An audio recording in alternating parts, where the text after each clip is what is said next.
Vous sentez-vous parfois déconnecté, dispersé, submergé par vos pensées, comme si vous flottiez sans vraiment habiter votre corps? Aujourd'hui, nous allons explorer une pratique essentielle pour retrouver stabilité et équilibre, l'ancrage. Je vais vous expliquer pourquoi c'est si important et surtout comment le pratiquer au quotidien.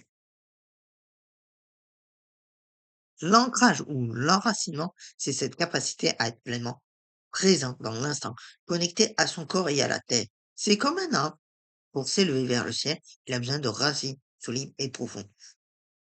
Sur le plan énergétique, s'ancrer signifie établir un lien conscient entre notre corps physique et l'énergie tellurique de la Terre. C'est activer notre chakra racine situé à la base de la colonne vertébrale pour nous stabiliser. Quand nous sommes bien ancrés, nous sommes présents, ici et maintenant, pas perdus dans nos pensées, stables, émotionnellement équilibrés du coup. Centré, capable de faire face aux challenges avec calme. Incarne aussi pleinement dans notre corps, pas seulement dans notre tête. Ça, c'est très important aussi.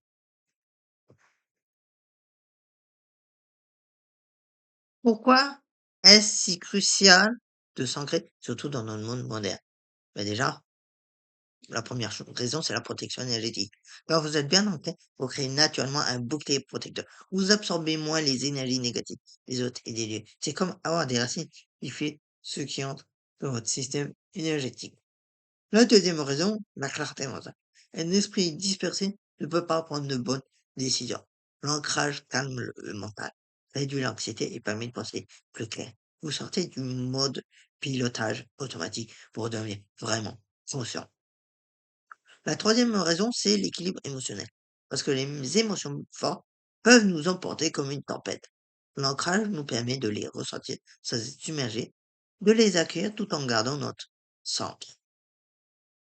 La quatrième raison, c'est le travail spirituel efficace. Paradoxalement, pour s'élever spirituellement, il faut d'abord être bien ancré. Sans ancrage, le travail énergétique peut créer des déséquilibres. C'est la base de toute pratique spirituelle. C'est la cinquième raison, c'est la santé physique. Un bon ancrage améliore la circulation énergétique dans tout le corps, réduit les tensions, améliore le sommeil et renforce le système immunitaire. Comment savoir si vous manquez d'ancrage? Voici les signes les plus courants. Vous êtes souvent dans la lune, distrait, tête en l'air. Vous oubliez aussi facilement les choses. Vous êtes maladroit. Vous vous sentez anxieux, stressé, sans raison apparente. Vous avez du mal à terminer ce que vous commencez. Vous ressentez une fatigue chronique inexpliquée.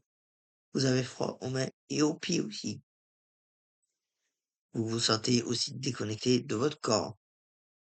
Vous êtes hypersensible aux énergies des autres. Bien évidemment, il y en a certaines qui peuvent être juste de cause médicale. Mais si vous vous reconnaissez, pas de panique, l'ancrage est une compétence qui se travaille. Si bien évidemment, pour les symptômes, il peut y avoir une cause médicale, ce n'est point le cas, que ce soit une cause médicale, hein.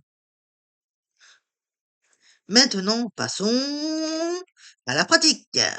Voici des techniques concrètes que vous pouvez utiliser immédiatement. La première, c'est l'ancrage par la respiration, parce que c'est la plus simple et accessible partout. Donc, asseyez-vous confortablement, pieds à plat au sol, fermez les yeux et inspirez profondément en 4 temps. Les temps, c'est les secondes, hein.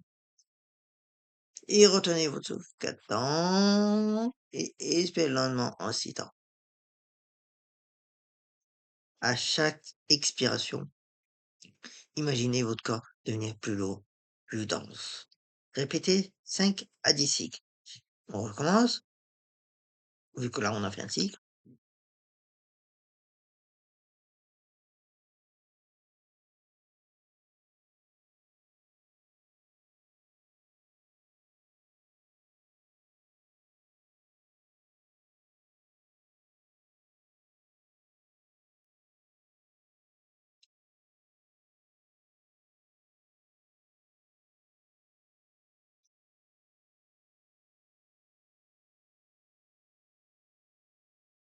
Et voilà. Là, j'en ai fait 5. Maintenant, suite à cette petite mise en pratique, on va passer à la deuxième technique, la visualisation des racines. Parce que bien évidemment, c'est ma technique préférée pour un ancrage profond. Donc, debout ou assis, fermez les yeux et visualisez des racines lumineuses qui descendent de vos pieds. Ces racines traversent le sol, s'enfoncent dans la terre. Elles descendent de plus en plus profond jusqu'au centre de la Terre. Là, elles se connectent au noyau cristalin de notre planète. Sentez l'énergie tellurique montée par ces racines. Elle nourrit votre corps, stabilise, vous renforce. La troisième technique, c'est le contact avec la nature. Parce que la nature est le meilleur ancrage qui soit. Donc n'hésitez pas à marcher pieds nus sur l'air, la terre, le sable. Et adossez-vous à un arbre et respirez avec lui, si vous pouvez. Jardinez et touchez la terre avec vos mains aussi. Immergez-vous dans l'eau d'une rivière ou de la mer. Même 10 minutes suffisent pour un effet notable. Il y a une quatrième technique, et c'est les pratiques corporelles. Parce que le corps est votre ancre naturelle. Donc, n'hésitez pas à faire du yoga, surtout les postures debout comme Tadasana ou Virabhadrasana, ou même le Tai Chi ou le King Kong, parce que les mouvements lents et une conscience corporelle, ça aide beaucoup. Et à la marche consciente aussi. Sentez chaque pas au contact du pied avec le sol, ou il y a même le sport. Toute activité physique renforce l'ancrage. Il y a une cinquième technique, c'est les outils du quotidien. Parce que c'est des astuces simples mais efficaces. Il y a des pierres pour l'ancrage, donc montez sur vous, par exemple l'hématite, de la tourmaline noire, ou de la jaspe. Pour l'alimentation, moi j'ai des aliments racines tels que carottes, betteraves, pommes de terre. Au niveau des huiles essentielles, vous avez le vétiver, le cèdre, le patchouli, en diffusion ou sur les pieds. Au niveau des sons et mantras, ben, chantez le son la et le mantra du chakra racine. La couleur rouge, vous pouvez l'utiliser en emportant ou en vous entourant de rouge. Parce que c'est la couleur du chakra racine. Donc, c'est la couleur parfaite pour vous aider. Et pour que l'ancrage devienne naturel, créez une routine simple.